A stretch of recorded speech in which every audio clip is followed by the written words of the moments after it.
the first time the green fairy whispers to you, she does not come as a vision or a voice. She arrives as bitterness, a sharp, lingering taste that clings to the tongue long after the drink is gone. Wormwood has always announced itself this way: never sweet, never gentle, never forgiving. Ancient people believed this bitterness was not a flaw, but a warning. This plant does not serve comfort, it serves revelation. In medieval Europe, wormwood was believed to open doors in the mind that had been sealed by fear, habit, and obedience. Artists claimed it sharpened their visions, soldiers claimed it erased their guilt, persist warned that it invited demons. But long before absinthe, the distilled drink made with wormwood, became a forbidden drink, wormwood was already feared and revered as a plant that stood between worlds. It grew where other herbs hesitated, thriving in poor soil and harsh sun, as if nourished by suffering itself. Legends say the green fairy does not guide everyone. She chooses the restless, the grieving, the obsessed. Those who drink her essence do not escape reality, they confront it, stripped of illusions. Wormwood does not promise pleasure, it promises truth, and truth has always demanded a price. Long before it was called Artemisia absinthium, wormwood grew beside early human settlements like a silent witness. Archaeological evidence suggests it was used in ancient Egypt as a medicinal plant, prescribed for intestinal parasites and fevers. But medicine was never separate from magic in the ancient world. A plant that could purge the body was believed capable of purging the soul. In Mesopotamian myth, bitter plants were associated with divine punishment and divine protection at the same time. Wormwood's bitterness symbolized moral consequence, the taste of wrongdoing returning to the mouth. In the Hebrew Bible, wormwood appears as a metaphor for sorrow, injustice, and spiritual corruption. To drink wormwood was to drink suffering, but also awareness. Greek healers later named the plant after Artemis, goddess of the wilderness and protector of women. This was no coincidence. Artemis ruled liminal spaces, forests, childbirth, madness, and the thin line between life and death. Wormwood too belonged to thresholds.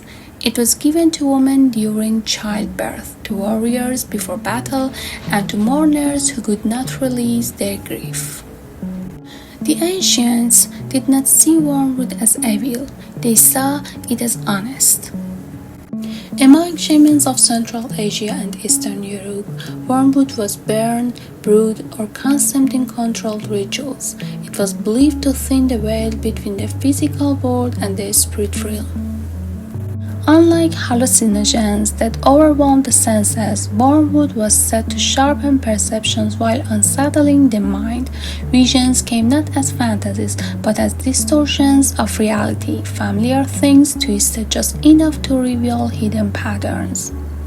Shamans warned that wormwood should never be used casually. The plant did not entertain, it intrigued.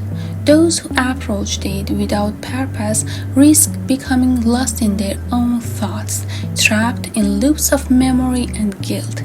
This is why wormwood rituals were guided, often accompanied by fasting, chanting, and isolation. In folklore, the green fairy was not a benevolent spirit. She was a mirror. She reflected desire, fear, and obsession back at the user. Many stories tell of artists who found inspiration through wormwood, but just as many tell of minds fractured by overuse. Balance was everything. Respect was survival. During the Middle Ages, wormwood became closely associated with witches and alchemists. It was an ingredient in flying ointments, dream potions, and protection charms. Witches believed it could repel malevolent spirits while simultaneously allowing communication with ancestral ones. This paradox terrified the church. Alchemy texts describe wormwood as a plant of transformation, not of metals but of consciousness. It symbolized dissolution before rebirth. To consume wormwood was to dissolve certainly, to unlearn what society had imposed. This is why wormwood was persecuted. Knowledge that could not be controlled was labeled heresy. Women accused of witchcraft were often found with wormwood in their homes, not as proof of evil but of independence. The plant became a quiet rebellion, growing in gardens hidden behind stone walls, whispered about but never forgotten. In the 18th and 19th centuries, wormwood returned to prominence through absinthe. Distilled, refined, and dangerously potent, absinthe became the drink of poets, painters, and rebels. Vincent van Gogh, Oscar Wilde, and Charles Baudelaire all praised its effects, clarity, creativity, and emotional intensity. But absence also magnified instability. Excessive consumption led to paranoia, hallucinations, and addiction. The Green Fairy transformed from a mystical guide into a public enemy. Governments banned absence, blaming wormwood for madness, crime, and moral decay. Yet, history later revealed that many absence-related illnesses were caused not by wormwood alone, but by toxic additives and poor distillation. Still, the myth endured. Wormwood had once again become a scapegoat for humanity's inability to moderate its desire. Modern science identifies ssajan as the primary psychoactive compound in wormwood.